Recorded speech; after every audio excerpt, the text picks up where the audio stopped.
자, 선수들, 저 고정호 선생입니다. 자, 어저께 1년 중에서 가장 중요한 시험이라고 할 수 있는 이제 국가직이 있었습니다. 지금 이제 꼬박 지금 이제 하루가 좀 지나서 정답률이 이제 어느 정도 이제 정확하게 나온 것 같습니다. 여러분들이 이제 가채점을 해주신 그 결과가 되겠습니다. 사실 이제 우리 메가공도 지금 아마 이제 만단 이상 가채점을 했기 때문에 자, 물론 이제 점수 잘 받은 사람들 중심입니다. 그럼에도 불구하고 이게 나름 정확해요. 어차피 합격권에 없는 사람들은 이 가채점은 참여 안 합니다. 나름 이제 정확합니다. 자, 제가 이제 어저께 총평하고 몇 문제 좀 말씀 좀 드렸는데 정답률이 좀 나오고 나서 여러분들이 어려운 문제를 조금 이제 뭐 애프터 서비스라고 할까 말씀을 좀 드리려고 합니다. 여기 한번 보세요. 자, 요렇게 이제 여러분들이 보면 둘, 넷, 여섯, 일곱 문제가 그나마 이게 난이도 중하고 상, 자, 난이도 상으로 분류할 수 있는 건 솔직히 이렇게 18번, 19번 두 문제가 있습니다. 여기는 이 69% 정답률도 뭐 난이도 중으로 분류하는 게 맞겠죠. 그 다음에 이제 나머지는 정답률이 80% 다 넘어갑니다. 어제 시험은 객관적으로 쉬운 시험 맞아요. 사실 95점 맞은 사람들은 큰 높은 직렬의 경우에는 좀 불안하실 겁니다. 사실 손해보는 거 맞아요. 만점 받는 게 맞습니다.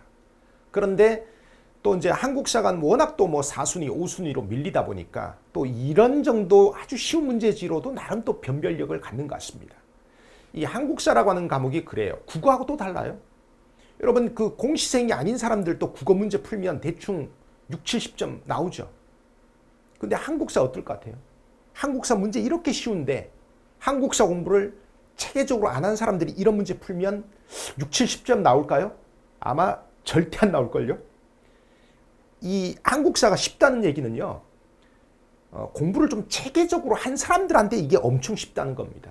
왜? 문제 구조가 단순하거든. 뭐 이렇게 꼬아내는 거 없거든. 알면 그냥 무조건 풀거든. 자, 제가 이제 사실 뭐 여기는 이 난이도 중짜리 문제들, 이 난이도 중짜리 문제들 이것도 사실은 이거 틀리는 사람들이 좀 이상한 사람들입니다. 근데 이제 제가 난이도 이제 상으로 분류할 수 있는 요 세 문제를 중심으로 해서 좀 말씀을 좀 드리려고 합니다. 자, 낫책형으로 해가지고 이게 16번 문제 한번 보세요. 16번 문제를 보시면 권업회라고 하는 힌트가 있고 대한강복군정부라고 하는 힌트가 있습니다. 이거 누가 봐도 이게 연해주 브라디보스톡이죠. 그러면 1, 2, 3, 4번 중에서 이 연해주의 브라디보스톡, 자, 이 신안촌이죠. 자, 신안촌은요, 이 연해주로 이주한 우리 한국인 마을을 신안촌이라 부릅니다. 아주 중요한 단어죠. 동그라미 1번에 동제사 이거 어디 있는 거예요? 상해에서 신규식 선생이 조직한 민족단체입니다. 동그라미 2번의 경악사는 어디죠? 서간도의 삼원보입니다. 이회영 등이 조직한 민족단체죠. 동그라미 4번의 대조선 국민군단 이거 어디입니까? 자, 이거 하와이죠. 하와이. 박용만이 조직한 자, 군사 조직이 바로 대조선 국민군단이 되겠습니다. 자, 우리 교재는 어디 있을까요? 우리 기본서 제가 뭐 이런저런 교재에 나왔던 거 하나 적중하면 그거 홍보하면 제가 개새끼죠. 똥조은입니다. 자, 가장 중요한 기본서. 우리 기본서 332쪽에 뭐 아주 잘 설명이 되어 있습니다. 그대로예요. 그 다음에 우리 서브노트 157쪽에 잘 나와, 잘 정리되어 있습니다. 그 다음에 우리 기출 800제 332쪽에 5번 문제, 17년 국가직 문제인데 이 문제랑 똑같아요. 제가 기출 재탕이라 그랬죠. 여러분들이 저도 사실 그전에는 제가 이제 학원 강사를 뭐 거의 27, 8년 동안 제가 하고 있지만 이런 시험에 뭐 제가 적중했다고 뭐 홍보하고 제가 그런 사람이 아닙니다. 회사에서도 뭐 아니 적중한 거 많은데 적중 홍보하는데 자료 달라고 하는데 저는 지금까지 그렇게 안 했었습니다. 그랬더니까 이제 어떤 문제가 생기냐. 뭐 예를 들어서 이제 22년 지방직의 안중근 문제. 그 다음에 21년에 뭐 발해 천도 문제, 되게 어려운 문제들이거든요. 그런 문제들, 우리는 적중을 했는데 처음에 이제 뭐 아무개 강사 커뮤니티에서 뭐 욕 엄청 먹고 있더라고. 근데 한 시간이 한 며칠 정도 지나니까 물론 이제 학원에서 이제 소위 이제 서포트를 했겠지. 바로 한 48시간 전까지만 해도 막 욕 엄청 먹던 강사들이 어디서 이상한 거 적중 홍보라고 찍어갖고 여론을 반전시키더라고. 보면서 좀 얼탱이 없는. 그래서 이게 참 이 시장이 좀 그렇구나. 자, 그 다음에 이제 여러분들이 많이 틀린 문제가 18번 문제입니다. 18번 문제는요, 이게 이제 이 사료가 뭡니까? 6일준이 이제 갑신정변 몇 달 뒤죠. 그 다음에 거문도 사건 무렵입니다. 그 무렵에 6일준이 집필한 조선 중립화론이죠. 굉장히 유명한 사료입니다. 절대 사료 중에 절대 사료죠. 자, 여기서 6일준 고르면 동그라미 1, 2, 3, 4번 중에서 6일준 고르란 소리예요, 지금. 자, 우리 1883년에 미국으로 보빙사가 가죠. 그 보빙사 단장이 누굽니까? 민영익이죠. 왕비의 조카입니다. 부단장이 누구죠? 홍영식입니다. 그 다음에 수행원으로 서강범, 6일준 같은 사람이 있죠. 이때 자, 이 보빙사가 지금까지 시험 정말 많이 나왔습니다. 이 보빙사의 수행원으로 미국에 갔던 6일준이 남아서 자, 에모리 고등학교에서 이제 유학을 하죠. 우리나라 최초의 구미 유학생입니다. 나중에 돌아와서 이때의 경험을 바탕으로 집필한 게 서유견문이에요. 자, 6일준 지금까지 우리 직렬은 아니지만 다른 직렬에서 여러 번 기출됐습니다. 자, 선수들, 우리 기본서 274쪽에 이 사료랑 똑같은 사료가 똑같이 편집된 이 부분이 실려 있습니다. 그 다음에 우리 기본서 267쪽에 이 보빙사의 활동에 대해서 잘 나와 있습니다. 그 다음에 우리 서브노트에 이 129쪽에 기출지문으로 이 보빙사로 갔던 6일준의 활동에 대해서 아주 정확하게 콕 집어서 6일준 나와 있습니다. 이거 사실 뭐 18년 계리직이나 뭐 이런 데 몇 번 나왔죠. 경찰에서도 나오고. 근데 우리 국가직 지방직에 이게 지금 한 7, 8년 동안 안 나온 거죠. 우리 시즌 1 9회 5번에 이 문제 있습니다. 이 사료 있습니다. 이게 정답률이 61%밖에 안 나온다. 수험생들은 뭘 몰랐던 걸까요? 제가 봤을 때는 반반입니다. 이 사료가 6일준의 조선중립화론이라고 하는 걸 몰랐던 사람도 있을 거예요. 왜? 우리 공시생들이 사료에 워낙 약하니까. 근데 6일준을 뽑아줬다고 하더라도 6일준이 보빙사의 이론이었어? 그것도 공부 얇게 한 사람은 보빙사면 민영익밖에 안 떠올리는 거죠. 공부를 좀 얇게 하신 거죠. 조금 아쉽습니다. 자, 그리고 이제 19번 문제가 있는데 19번 문제는 저는 진짜 최대의 불가사의예요. 아니, 이 탐구 자료는 진짜 절대 사료 중에 절대 사료잖아요. 18번 사료도 절대 사료 우리 프린트에 있고 19번 사료도 우리 절대 사료 프린트에 다 있는데 정말 유명한 사료죠. 대한강복회 강령 아닙니까? 1번에 나온 게 뭐예요? 군자금 모금. 6번에 나온 게 뭐예요? 친일파 처단활동. 이 대한강복회죠. 대한강복회 총사령이 박상진이잖아요. 자, 대한강복회 너무 유명하죠.